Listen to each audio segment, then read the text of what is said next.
Bonjour à tous, dans cette vidéo je vais vous montrer la fonctionnalité que je viens de développer. Donc je pensais que ça allait me prendre plus de temps, mais j'ai réussi à le faire assez rapidement, donc je vais vous le présenter.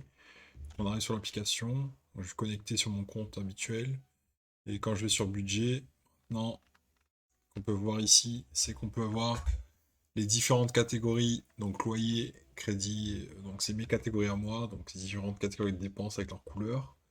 Et sur ces catégories, j'ai mis en début de mois combien j'espère dépenser et ce que j'ai dépensé en cours actuellement et le montant qui me reste à dépenser si je veux respecter mon budget en début de mois. Ce budget en début de mois, je peux le changer dans les catégories. Bah, disons que là, loyer, on a 715. Bah, disons que je vais le mettre à, je sais pas, on va mettre 2000 par exemple. Bon, c'est un exemple, hein, juste pour vous montrer que ça marche. Là, par exemple, je mets sur une couleur. Je change tout le temps la couleur, mais il faudrait que je la set à un moment donné. Je mets ça, là. Et là, on va sur budget. On voit déjà que ça a changé.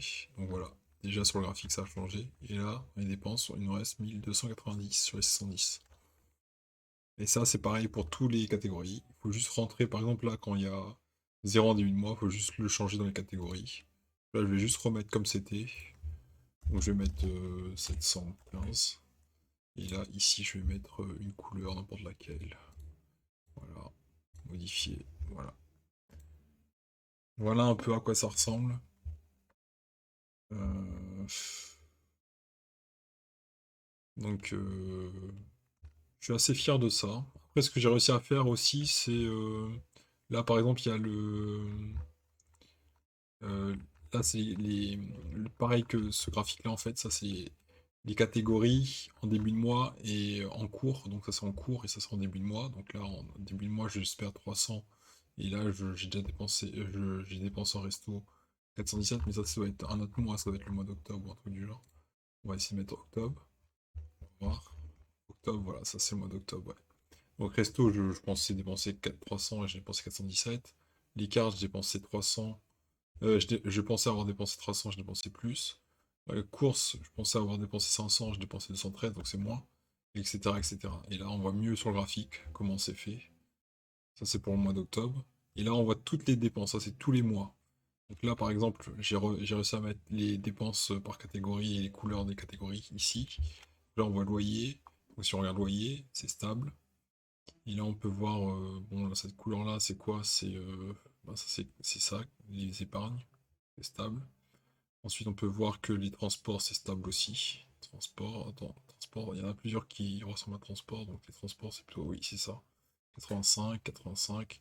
Là, c'est trop similaire, on peut changer la couleur. Ici, je l'ai pas encore fait, ici. Mais on peut le changer dans les catégories si on voit que c'est pas très visible. Par exemple, transport. Si on voit que transport, c'est pas bien pour la couleur, on peut mettre une couleur qui est plus nuancée. On va mettre plutôt du bleu foncé, par exemple, dans transport. On va sur catégorie. On va sur transport. Transport, il est où? Il est là. On va dessus. Ça, on change pas, on change la couleur, on met du bleu foncé, on fait OK, on modifie, et là dans le budget, on voit bien que budget, bien sûr, maintenant, ici, transport c'est en rouge foncé, et là on voit bien le rouge foncé, donc c'est ça, c'est ça, c'est ça. Juillet, août, septembre, octobre, novembre. On voit bien que, bah là par exemple, j'ai pas marqué les transports pour juillet, c'est une dépense que j'ai oublié de faire, on peut vérifier ça. Si j'ai pas mis la dépense de juillet, il faudra que je la rajoute aussi. Donc pour juillet, si je regarde transport, bah vous voyez, là, j'ai pas, j'ai pas noté les transports pour juillet. On regarde dans le tableau s'il y a transport quelque part. Donc pour filtrer, on fait transport comme ça, on actualise. Et là, si on regarde mon transport dans le tableau, on n'a pas de transport, donc il faudra que je rajoute transport dans juillet. Donc si j'ai pas de transport dans juillet, on va le rajouter. Ajouter une catégorie, donc c'est transport. Oui, les transports. Transport, voilà. Ajouter une description, ici je mets transport. Ajouter un montant, c'est toujours 85 pour le Navigo. Ajouter une date, là par contre la date, il faut que j'aille sur septembre. On va mettre... pardon, c'est juillet, pardon. Pour juillet. 1er juillet, on va mettre. C'est au bouton, créer. Et là, j'ai créé une dépense transport pour juillet. Donc ça c'est ajouté ici. On voit bien que le reste pour juillet, c'est 0. Et donc ça change mon graphique. Donc les transports, c'est 0, 0, 85, 85. Donc voilà. Et sur transport maintenant, sur juillet, je dois actualiser ça. Donc on va actualiser en appuyant sur le bouton ici.